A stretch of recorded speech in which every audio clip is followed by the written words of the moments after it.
Kwitu village, nestled between rolling hills and dense forest, begins its day with the usual hum of life. The women head to the river, balancing clay pots on their heads, while children chase each other around the village square. But as the sun rises higher, a somber silence falls over the village. Mziwiksa, the beloved elder, has passed away in the early hours of the morning. The news spreads like wildfire, and soon, the entire village gathers at the elder's homestead. Mama Wairimu, the widow, sits at the center of the crowd, her eyes swollen from crying. The villagers murmur among themselves, some offering words of comfort, while others cast curious glances at the widow, wondering how she will cope with the loss. The funeral preparations begin immediately. The village elders take charge, ensuring that every tradition is followed to the letter. Mziwiksa's body is wrapped in a white shroud and placed in a simple wooden coffin. The entire village attends the burial, each person holding a small token to place on the grave. As the coffin is lowered into the ground, Mama Wairimu steps forward, clutching a piece of her late husband's favorite cloth. She hesitates for a moment, then drops the cloth into the grave, her hands trembling. The villagers watch in silence, some with tears in their eyes, others with a cold detachment. The days following the burial are heavy with grief. Mama Wairimu locks herself inside her home, emerging only to perform necessary rituals. The village women visit her daily, bringing food and offering prayers. But the weight of her loss is overwhelming, and she barely touches the food, her eyes distant and hollow. The village, however, begins to move on.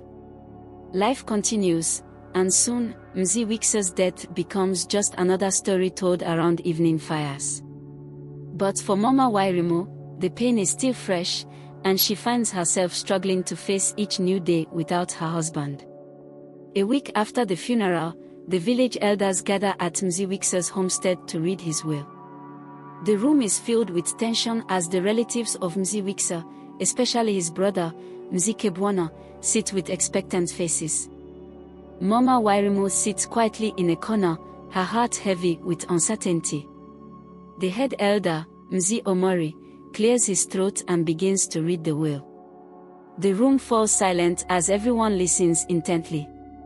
To everyone's shock, Mziwiksa has left everything to his wife, Mama Wairimu. The land, the cattle, the house, everything. The revelation of the will creates an immediate uproar. Mziwiksa's relatives are outraged, accusing Mama Wairimu of manipulating her husband in his final days. They demand that the will be challenged, but the elders stand firm, stating that Mziwiksa's wishes must be respected. Mama Wairimu, feeling the weight of the accusations, tries to defend herself, but her voice is drowned out by the angry shouts of her late husband's family. The village elders eventually manage to calm the situation, but the damage is done. The seed of suspicion has been planted. As the news of the will spreads through Kwitu, the village erupts in gossip. Some believe that Mama Wairimu is a cunning woman who tricked her husband into leaving her everything. Others sympathize with her, knowing how much she loved Mziwiksa. But the majority are suspicious, and the whispers grow louder with each passing day. The village women, who once supported Mama Wairimu during her mourning, now keep their distance. The men discuss the matter at the local drinking spots, speculating on how Mama Wairimu managed to secure such a fortune. The once respected widow is now seen as a possible schemer. The gossip takes on a life of its own. Stories about Mama Wairimu begin to circulate. Some say she was seen visiting a strange man before her husband's death, others claim that Mziwiksa was poisoned. The village, once united in grief, is now divided by suspicion and rumor. Mama Wairimu finds herself isolated. The friends she once had now avoid her, and even the children in the village are told to stay away from her. The isolation is unbearable, and Mama Wairimu feels the walls closing in around her. The village she once loved now feels like a prison. The situation reaches a boiling point when a group of villagers confronts Mama Wairimu in the marketplace. Led by Mzikebwana, they accuse her of being a witch and demand that she leave the village. The confrontation is heated, with angry shouts and harsh words being exchanged. Mama Wairimu, though shaken, refuses to leave. She stands her ground, insisting on her innocence. But her defiance only fuels the villagers' anger, and soon, it seems that the entire village has turned against her. The once respected widow is now a pariah. As the rumors continue to spread, fear begins to grip the village. Some villagers start to believe that Mama Wairimu is indeed a witch and that she may curse anyone who crosses her. The once bustling village square becomes eerily quiet whenever she passes by, and people start to avoid her altogether. Mama Wairimu, feeling the pressure of the growing hostility, begins to fear for her safety. She contemplates leaving the village but knows that doing so would only confirm the villagers' suspicions. Torn between staying and leaving, she is caught in a web of fear and uncertainty. Driven by desperation, Mama Wairimu decides to visit the village witch doctor, known for his powers and feared by many. The path to his hut is long and winding, through dense forest and over rocky terrain. As she approaches the hut, she hesitates, knowing that this visit could either save her or condemn her further. The witch doctor, a man with piercing eyes and a deep, gravelly voice, welcomes her in. Mama Wairimu explains her situation, her voice trembling with fear and frustration. The witch doctor listens carefully, nodding slowly before finally speaking. His words are cryptic, filled with ominous warnings about the consequences of her actions and the restless spirit of her late husband. The witch doctor performs a ritual, lighting incense and chanting ancient prayers. As the smoke fills the hut, he stares into the flames, his eyes distant as if seen beyond the physical world. After a long silence, he delivers his prophecy. Mziwix's spirit is restless, disturbed by the events following his death. The truth about his demise will soon be revealed, but it will come at a great cost. The witch doctor warns Mama Wairimu to prepare for dark days ahead, as the truth will shake the entire village to its core. Mama Wairimu leaves the hut, her heart heavy with dread. The prophecy echoes in her mind as she makes her way back to the village, knowing that whatever happens next, her life will never be the same. As word spreads that Mama Wairimu visited the witch doctor, the village becomes even more divided. Some villagers believe that she is trying to use dark magic to protect herself, while others fear that the prophecy foretells doom for the entire community. The tension in Kwitu grows, with even close friends and family members turning against each other. Superstitions take hold, and the villagers become increasingly paranoid, seeing omens and signs everywhere. Mama Wairimu's isolation deepens as she becomes the focal point of the village's fears. The villagers begin to shun her entirely, refusing to speak to her or even acknowledge her presence. The once tight-knit community is now fractured, with distrust and suspicion lingering in the air. One evening, as the sun sets behind the hills, a stranger arrives in Kwitu. Kigan, a young, handsome man with a mysterious past, captivates the villagers with his charm and easygoing nature. He quickly becomes the center of attention, with many of the village women enamored by his looks and charisma. But Kigan seems most interested in Mama Wairimu, whom he approaches with an unusual familiarity. Kigan's arrival is met with suspicion by some, who question where he came from and what his intentions are. But Kigan brushes off their concerns with a disarming smile, and before long, he becomes a regular visitor to Mama Wairimu's home.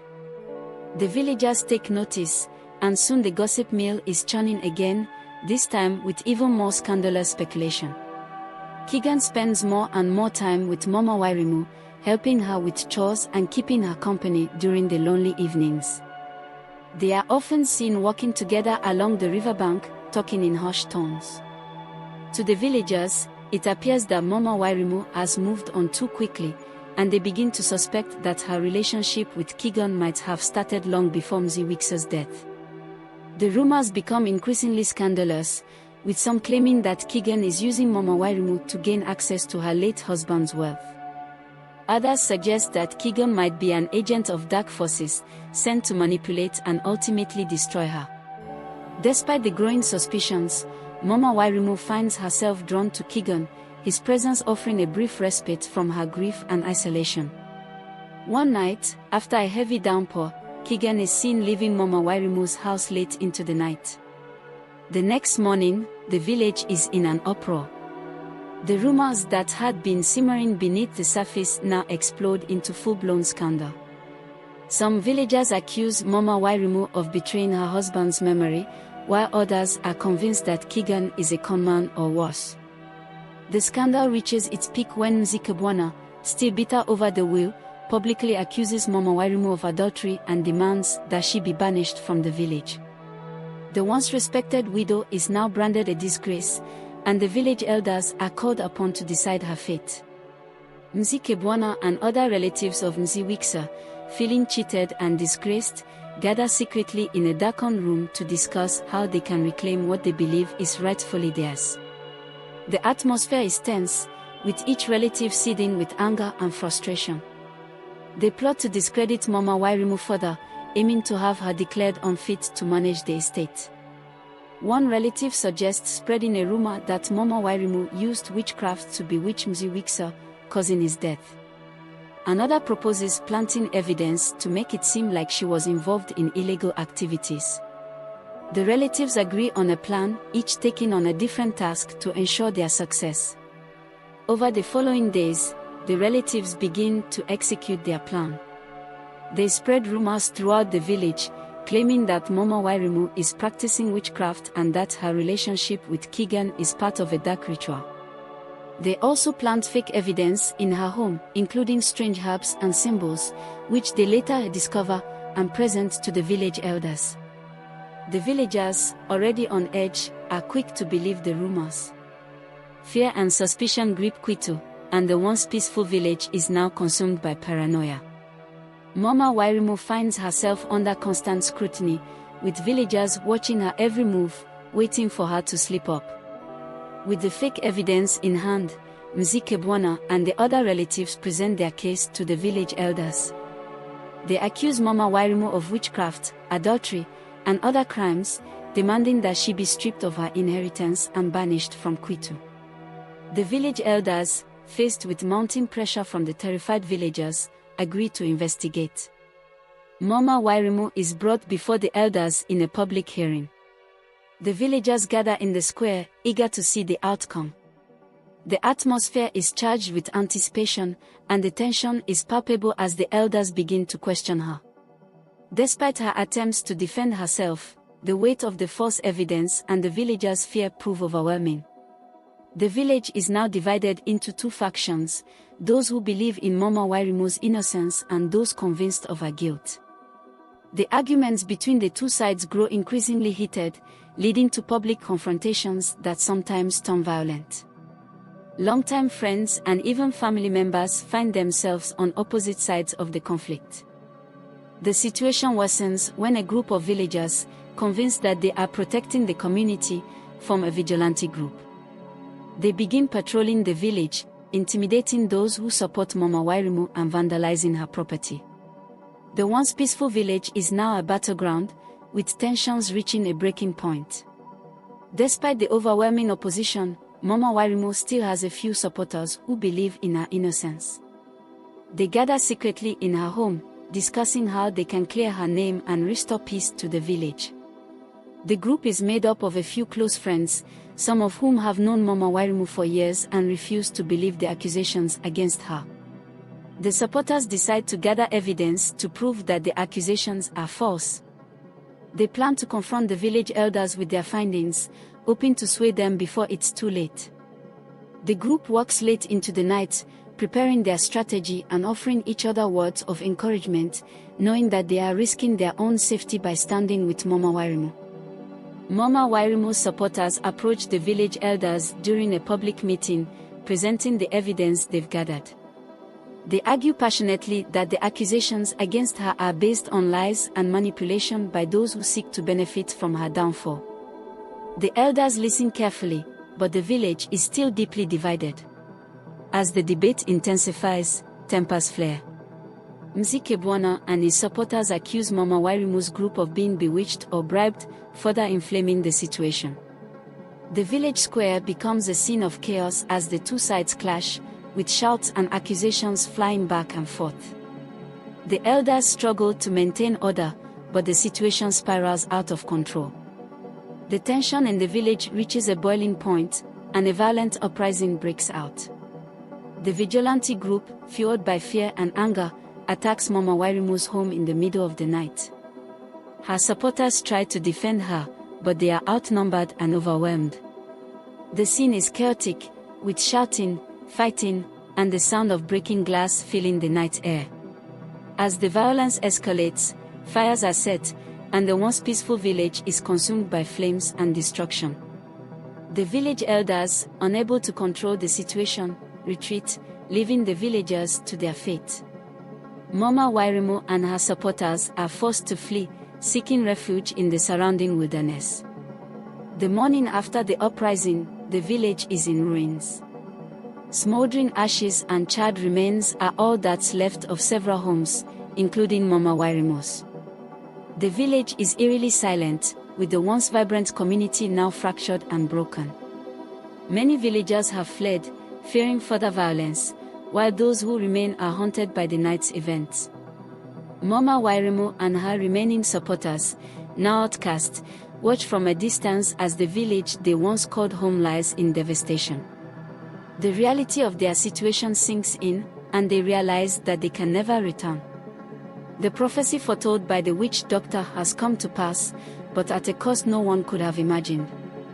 Forced into exile, Mama Wairimu and her group make their way to a distant village, hoping to find a new place to call home.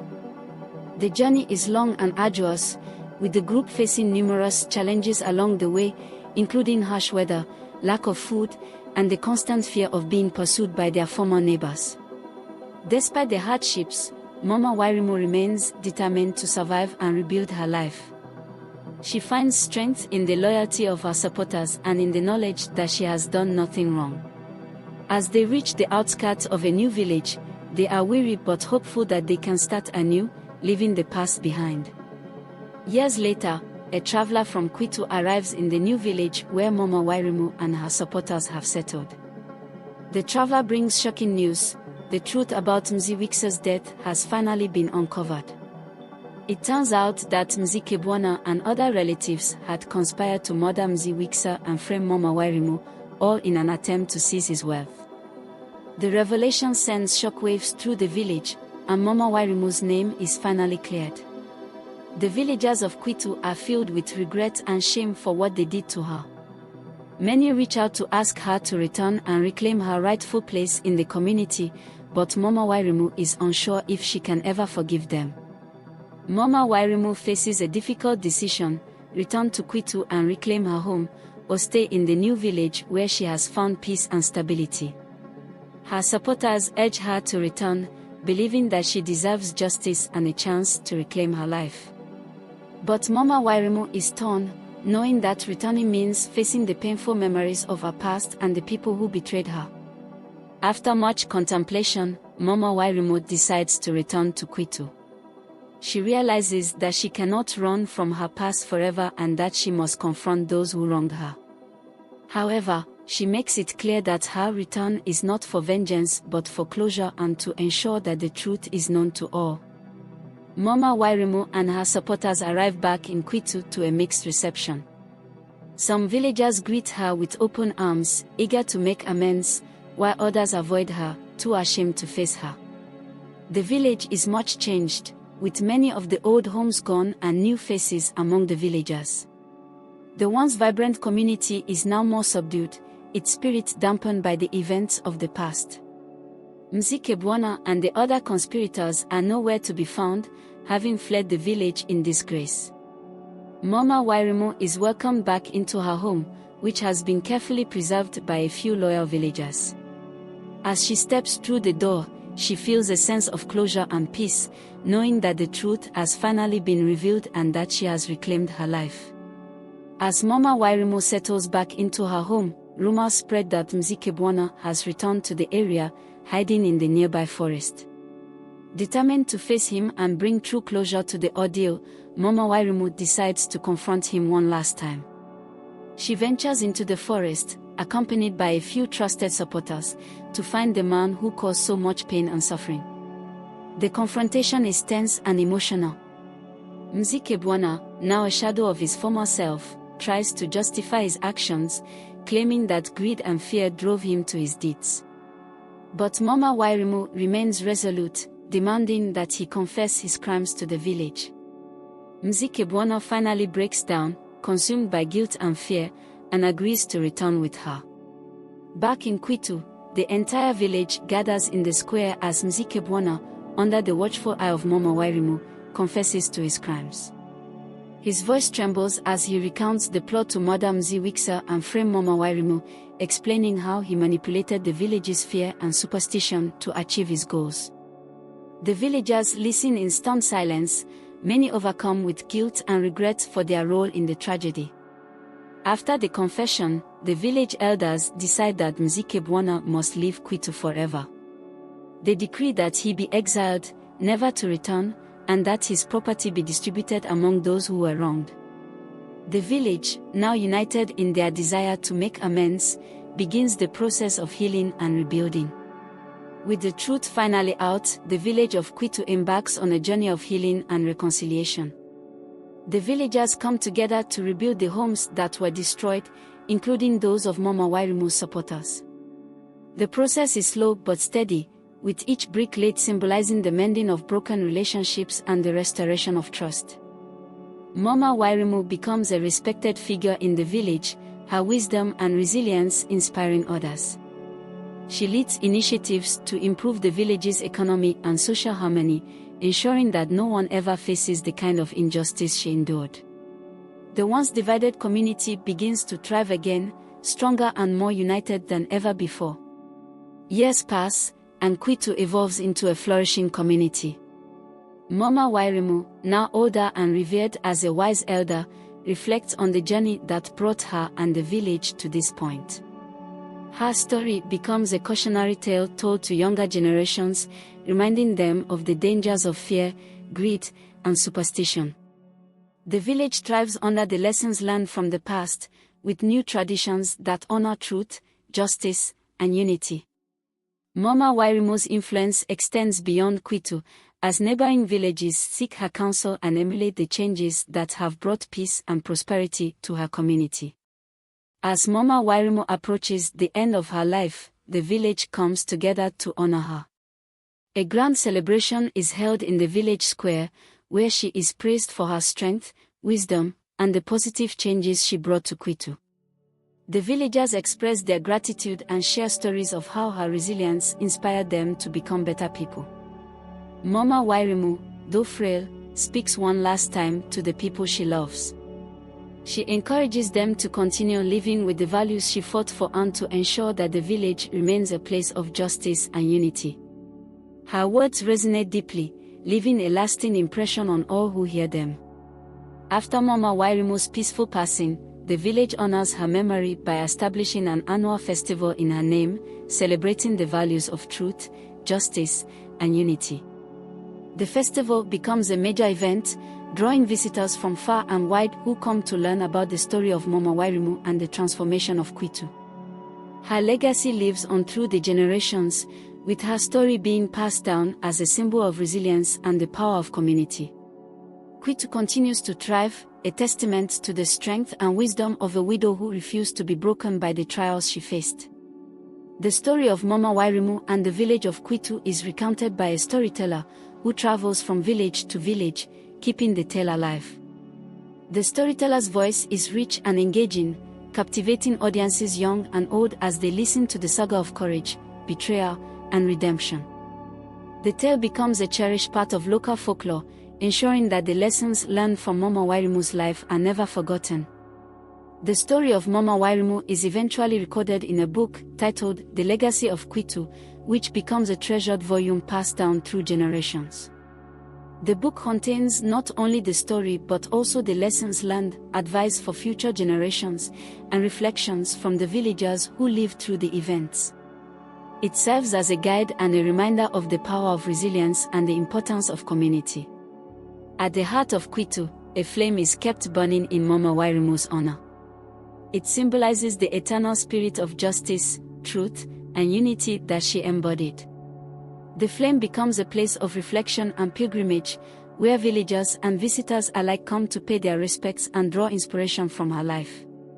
The flame's light serves as a constant reminder of the enduring power of one person's courage to transform an entire community. I hope you enjoyed and learned something from this story. Please kindly like the video, comment your thoughts, and please subscribe for more enchanting tales. Thank you.